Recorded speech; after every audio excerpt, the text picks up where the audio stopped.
Testing.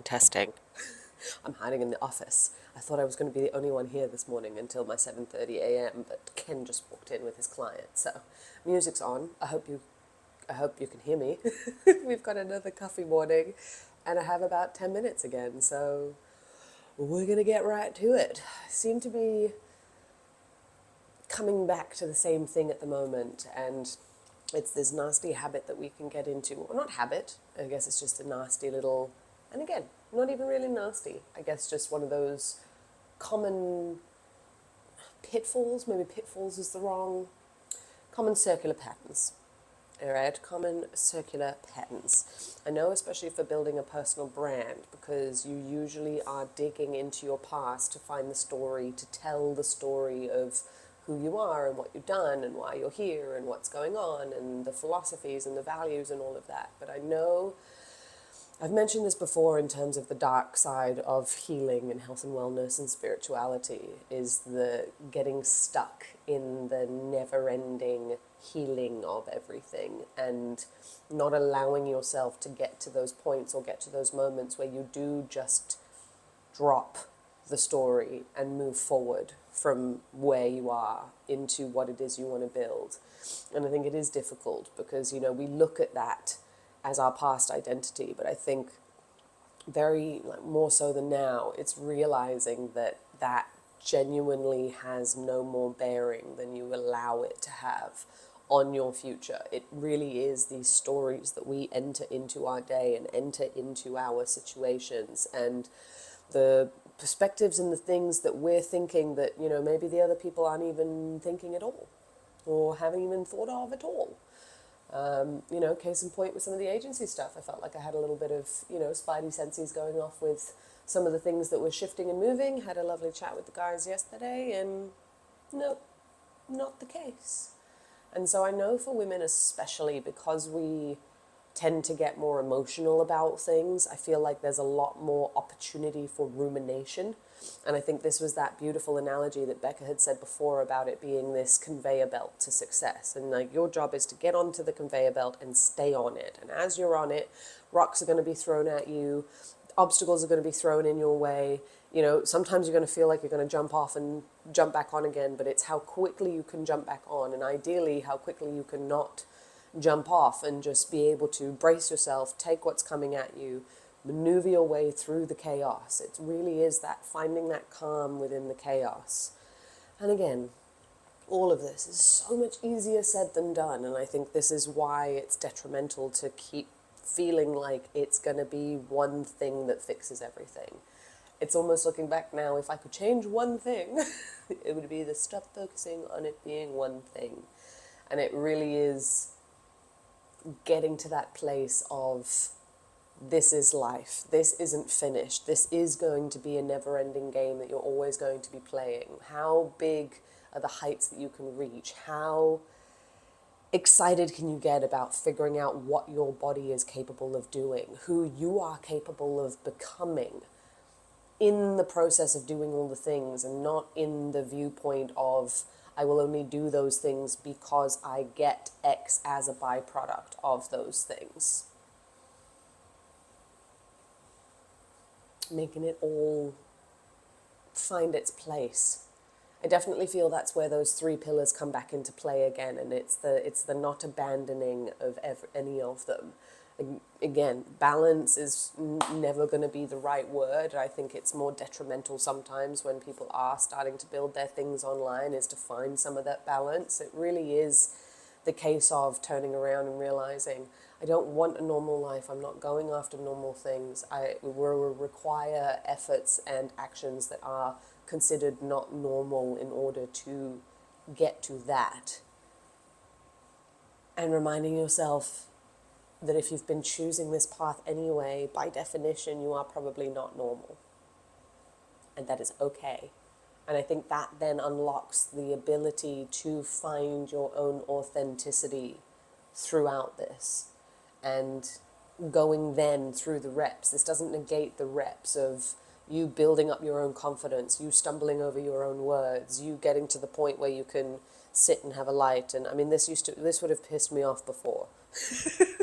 mean, I already still sometimes feel self-conscious that I have a big forehead, but put a little shiny dot on it and you wouldn't caught me dead filming anything like this, let alone with other people in the gym in the time in between things. But, this is my time. Before the work gets done, this is when I film. This is then the waterfall piece of content of everything else that comes throughout my day. So protecting this time and having this practice, and actually over the last couple of days, I've quite enjoyed having the 10-minute time limit because it brings it down. It also means that these handful of 10-minute episodes become more smaller pieces that are slightly more digestible on the YouTube timeline for then people to find my longer form ones. And looking now as I scroll through my page, today is episode 50. That's why I'm in such a good mood. We've made it to episode 50. We haven't stopped. I think this is the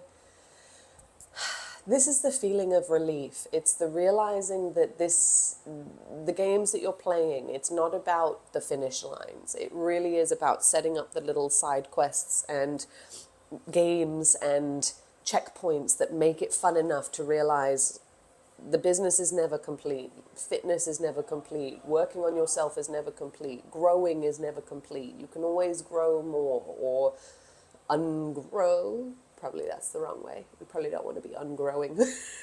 But I mean, even in the process of learning, there is so much to unlearn.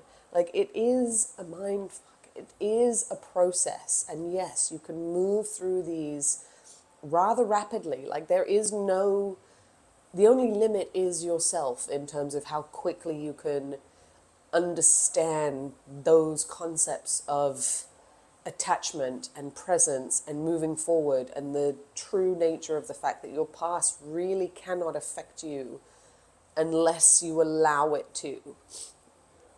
Nuance again, I don't know if you've been a real shit. It might take a while to backtrack from that. But generally, if you've been a decent person, you've been working hard. And especially for the clients that I really enjoy working with, they have their practice offline. They have their clients offline. They're already doing the thing.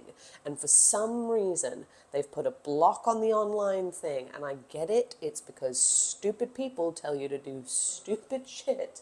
And it becomes a job that you don't want to do, instead of it being part of your process and a way that you ultimately realize that the joy of getting new clients and building your business and then having the income to do the next level of business or to buy the next piece of equipment or to move to a different location or to upgrade, like, the pieces just get to be built on. You just get to add and build. I'm so excited. I'm so excited for what's to come. I mean, this next 6 months, it was funny, even my husband the other day was getting a little bit, not impatient, but we're now in the process of the doing of the work. We've got 5 weeks till the mountains, and there's nothing else really for us to do except to just do the days, pack the stuff, have the fun outside as best we can, and then just enjoy this trip. Go offline. I'm so excited. The agency guys always have that covered when we go. My clients always understand.